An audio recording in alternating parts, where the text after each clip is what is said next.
Cops have no idea they're walking into a massacre by EWC Crime Storytime. So this is police body cam footage. I watch these videos every day. This is a recent one, 2 days ago. Let's just jump straight in. Come here. What's going on? Cool blood. A 911 call from a suburban home leads officers to a grisly discovery as detectives work to determine whether it was a random act of violence or something far more calculated. I see this on YouTube. I see this on videos. I can't believe this happening here. Just before 5 a.m. on Monday, December 15th, 2025, a mysterious... So last year then. Well, like 8 months ago. But isn't that mad? December was 8 months ago. This year has gone so quick. Like, we're nearly in December 2026. This 911 call comes into the Clovis, New Mexico Police Department. Someone in my house. With the caller unable to identify... That's so creepy. Imagine being the operator that picked up that call. Just someone whispering there's someone in my house. ...themselves before the line goes dead. Officers are dispatched to the quiet residential neighborhood and approach the home's open garage. I would hate to be a police officer. Walking into a situation you don't have a clue what's going on. Like, they don't even know what they're walking into at the moment. Like, 4:55 in the morning. Or was that 4:55 in the afternoon? No, actually, it would be morning. It would say 16 if it was the afternoon. So yeah, it's 4:55 in the morning. They've gone to this house. They don't have a clue what's going on. And they're just walking into it blind. 26, but they got a 6-8 at the garage door. Close behavior assignments unknown!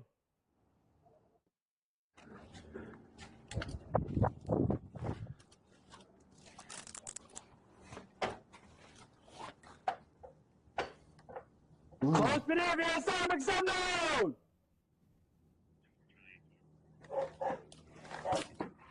Close behavior assignments unknown!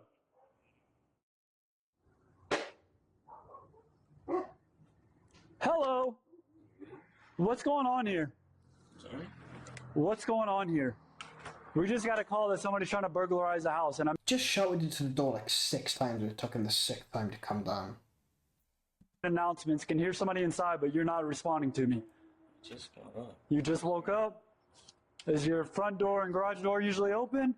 No. The young man is 19-year-old Darren Munoz. Yeah, why is the garage door? Garage door. Why is the garage door and bloody door open? Who tells the officer he lives with his parents, both of whom are still asleep inside. You want me to wake him up first, or? I mean, if they're not up, yeah, I'd like to wake them up, because like I said, we got a call for a burglary in progress. You want to wait here? I reckon the parents are dead. They've got to be. And he did it. I don't think so. They don't sleep with clothes on. Some was. Okay, yeah. What a weird thing to say. He doesn't want to come in because they don't sleep with clothes on sometimes. Sure, the police officers have seen worse. You want to go tell him to wake up? Is everything good? Nobody else is in here that I need to know about? As Darren heads inside to wake his Bro, parents... you can hear by his voice, the way he's speaking. Like, the cop is trying to be, like, cheerful and happy, and he's just like, yeah. The officer, the first piece of a much larger mystery, is about to emerge. Charlie 2650, who is the caller on this? Come here. What's going on? Cool blood. Oh my god, that's shit acting. Oh my god, like, the way he just walked out the door, the cop seen him and he had no reaction on his face. It was the way he said he wasn't even upset. Come here. What's going on? Ugh. Cool blood. 2650, send me in, we got a pool of blood. Stay outside. In the back. Where? Back. Back?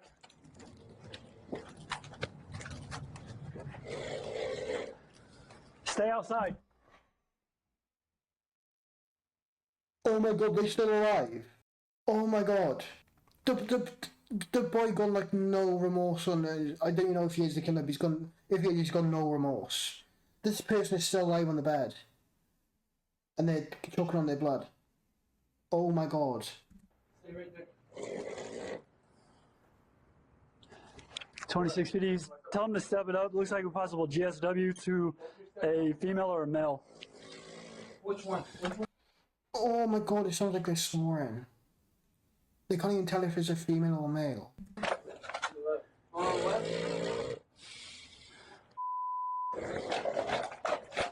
Bro, it sounds like they're just snoring.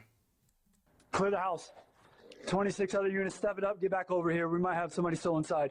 Officers clear the house but find no one else inside. All right, just stay outside for now. I don't need you going back in, okay? I'm gonna get you into my patrol unit, just as security for now, okay? We'll figure out what's going on, okay?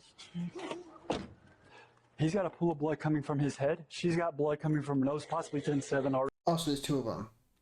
already. She's got a pool of blood. Yeah, she's covered. Nope. They're still warm. Right here, look. I'm not feeling a pulse. The victims are 71-year-old Dinah Munoz and her husband, 59-year-old Oscar Munoz, who goes by Steve. Both appear to have suffered So random though. Why'd you go by Steve? gunshot wounds to the head. While Dinah is already dead, Steve clings to life, but just barely. Paramedics rush Steve to the hospital, hoping they can save his life. As day breaks, detectives retrace the family's movements before the shooting, canvassing the neighborhood for leads. Yeah, we're assuming it happened around 4:45. We didn't hear anything, but my dog said I have a German Shepherd, and that German Shepherd was on patrol at 4:45. 4:45? Yeah. Okay. Detectives then speak with Steve's sister Angelina and her husband Henry, who live directly across the street and are still unaware of the brutality that unfolded. All right. So I'm Detective Zach So they don't even know what's happened. And that's his sister. Farley with Clovis PD. We had an incident happen across the street with, I'm guessing, your sister? My brother. Your brother across the street. We can't really go into a whole lot of details at this moment because it's still an active investigation. What is CSU? Well, who are these people? That's our crime scene unit that's here for pictures and stuff like that of the scene. Are you serious? Yes, ma'am. I see this on YouTube. I see this on videos. I can't believe this happening here. Is It's literally what I'm watching right now. it that bad? Yes, ma'am. Detectives ask Angelina and Henry whether their surveillance cameras captured anything, but the footage reveals only a figure running away from her brother's house around the time of the shooting. Detectives ask them to come to the station, where they're briefed further about the incident. The call was for a burglary in progress. And when we arrived there, we found two people that were shot. Right now, your brother is being flown to Lubbock for medical care. He's not dead. He's still fighting. Where was he shot? He was shot in the head. But In the head? In the head. According to police reports, the bullet entered through Steve's right cheek and exited the left rear of his head. It was a through and through, but he's not dead. There's a good chance that he's going to make it, but the Stop Trauma Center here at PRMC, in order for him to get the care that he needs, he has to go to Lubbock. What about Dinah, that? she was deceased on scene. And that's why we're currently investigating what's going on and trying to figure out everything that's going on right now. Where's Darren? Darren is in a separate interview room. We can't see him. No, not right now. When asked about Darren, his aunt and uncle describe him as quiet, helpful, and respectful, saying they never noticed any problems between him and his parents. They explained that Steve and Dinah had spent the last few days in San Antonio celebrating their anniversary, leaving Darren home alone until they returned the day before the shooting. While Steve fights for his life in Lubbock, detectives search for answers from the only witness they can still question. With blood from the crime scene still drying on his hands, Darren is brought into an interview room. Darren, I'm an investigator, and what we're trying to do is trying to figure out what's going on and what's happened, okay? And unfortunately, you're the only one that we can get information from right now. Would that be okay? He's at the hospital right now. I don't know that yet, okay? This is pretty bad. Why did he only ask about his dad? Why didn't he ask her, how's my mum? Is it because he knew? Because he did it? Like he knew, oh, my mum's dead, but my dad's still fighting. In the sense that it looks like they were possibly shot while they were sleeping, okay? Who would want to see them dead? Who would break in the middle of the night? My dad is not like a lot of people. Me and Dinah would joke about,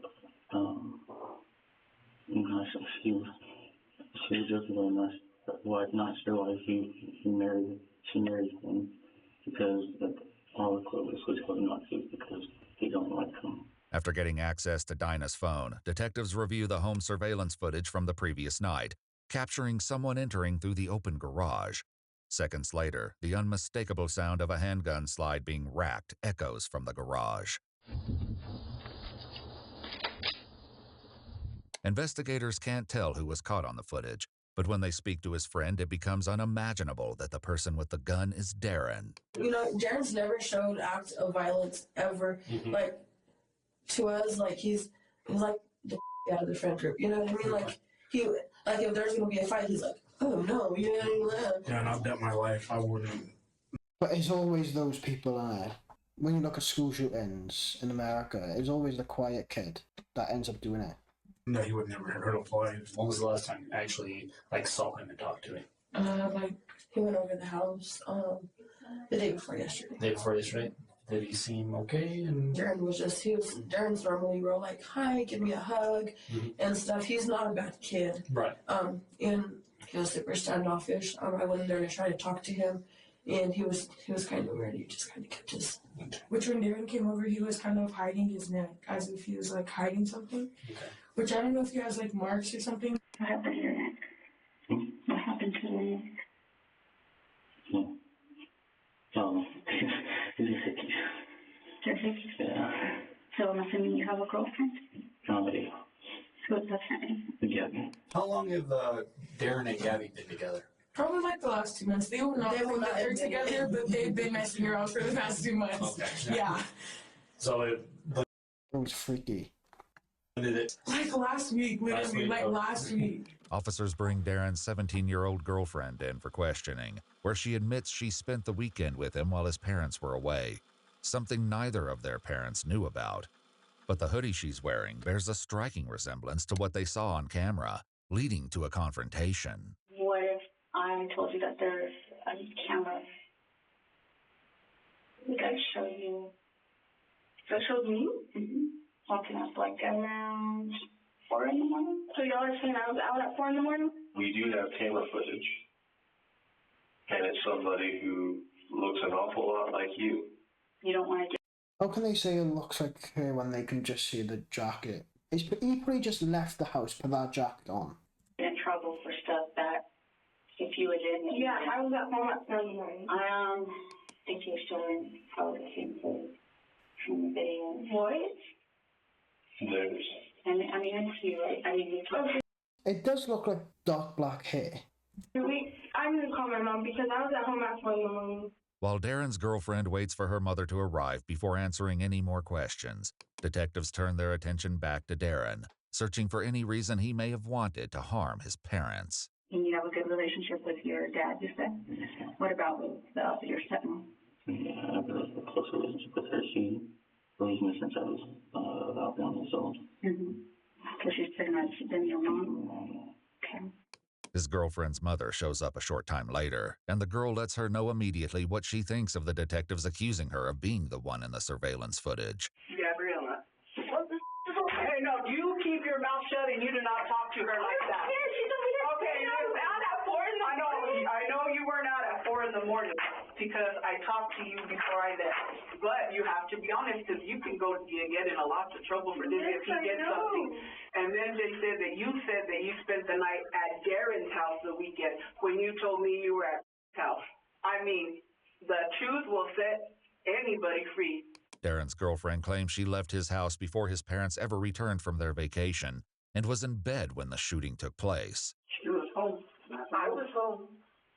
She was home. I swear that on the Bible, on Yosito, she was home. I wouldn't lie for nobody. I wouldn't get myself in trouble. According to police reports, phone records corroborated the timeline of their call. What wakes you up? Hanging around in the garage. Nothing woke you up. It wasn't until the officer was in the garage? Okay. The idea that Darren could have slept through multiple gunshots just down the hall seems difficult for detectives to believe, though they can't completely rule it out.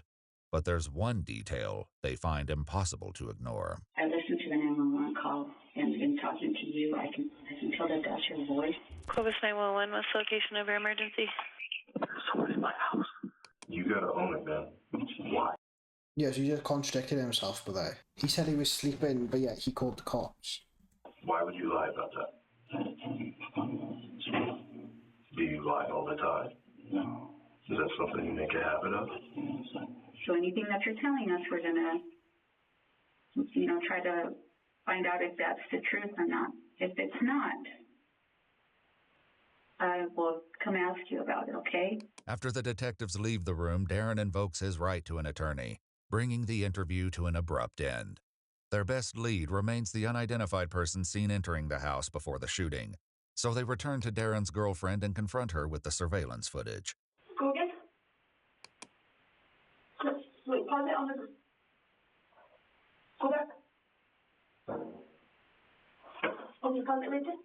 Those your shoes? They look like my shoes, but I wasn't there last night. Those look like your shoes? I'm confused. How can that not be her? How would he be wearing the same clothes if she wasn't there and now she's wearing the clothes? That doesn't make sense. But you weren't there last night. Do you see the hair? Yeah, the hair. It goes down here. The hair looks like it stops right there. It looks like someone has a do-rag on. Because look, you can see how short the hair is. It's not you. It's not me, because look. This shirt has his logo on it. The hair stops right there. When it moves, you can see the logo. The hair stops. Okay. So tell me who would that be? That wasn't me, sir. How would she know? Tell me who it was. I have no idea who that was. The closer detectives examine the footage, the less convinced they are that Darren's girlfriend is the person on camera. Just as that lead begins to unravel, Darren's friend shares a detail that provides the break they've been searching for. It's just like crazy. Like, he's really, really smart because Darren had built a ghost block because he has built that gun piece by piece. According to the ATF, privately made firearms are assembled by someone other than a licensed manufacturer and typically lack serial numbers, making them difficult to trace and earning them the name ghost guns. After learning Darren may have constructed one of his own, the detective asks his girlfriend about it. Who had that Glock last? The 9mm. Mm-hmm. Who had the 9mm last? Darren and his girlfriend were part of a close-knit group of friends that included 18-year-old Julio Zamora. What about Julio with it? Last night. Right. We were sent strict. He was parked in the Hobby Lobby parking in the truck. It looked like, I don't know if you know, but Snapchat, you could send streaks back and forth, and that's how you build your Snap score. We were sending them in whatever streaks he had the ghost block. I love you regardless. America is different. What do you mean he just stood in the middle of a field shooting a gun? But you need to cover your because this is a serious situation. Just tell me. If you have anything on them that they were doing that you've seen or whatever they were talking about, you let this lady know now. You ain't worried about who's going to be friends and who's what. Who gets the friends, because there ain't none. Okay, well, I didn't do it. I wasn't involved in it, so... I know, but we need details of stuff that you know. Charges that are accessory or conspiracy. Who is the person that was going to take care of it? What was your understanding? It was Julio.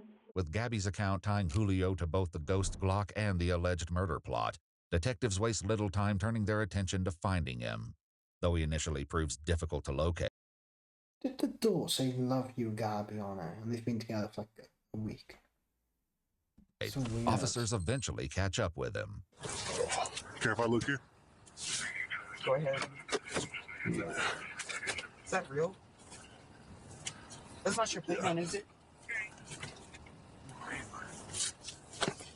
He has a playgun. Yeah, there's a gun in here, bro. It's a real gun? Yeah. You want to get paper?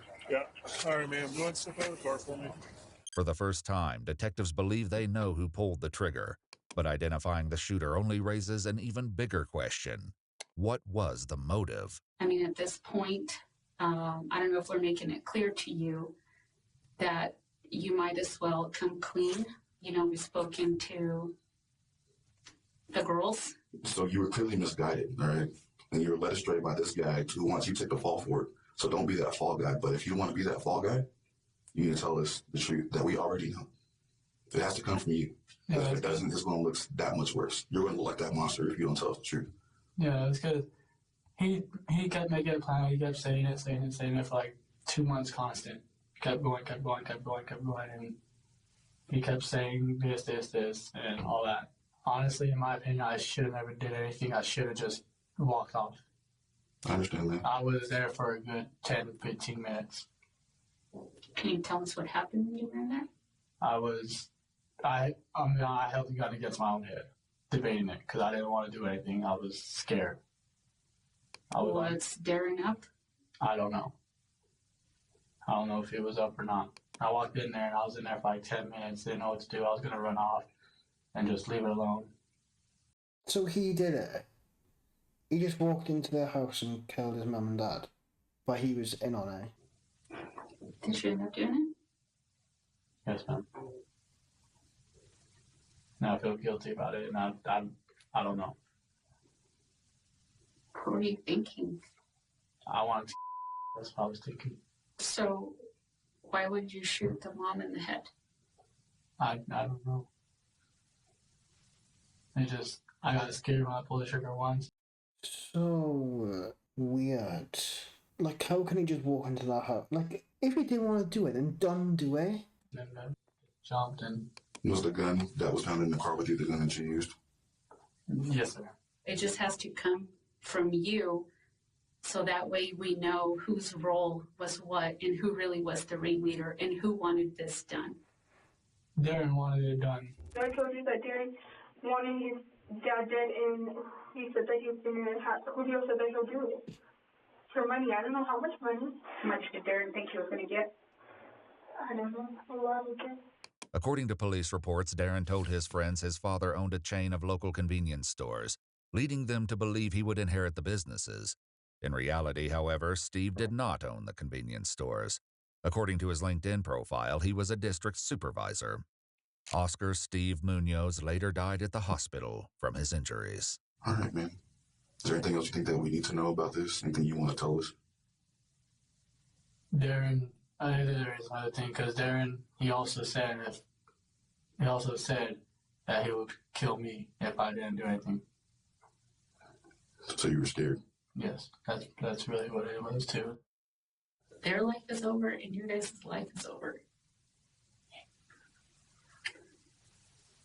According to court documents, 19-year-old Darren Munoz was charged with 2 counts of first-degree murder, conspiracy to commit murder, and criminal solicitation to commit murder. 18-year-old Julio Zamora was charged with 2 counts of first-degree murder and 1 count of conspiracy to commit murder. Prosecutors are seeking a life sentence for Julio. Both have entered a plea of not guilty, and the cases remain. How can you plead not guilty? He just admitted it on camera. Ongoing. No one else has been charged in connection with the case. Watch our full videos as they were originally. Crazy. How can they plead not guilty? It doesn't make sense.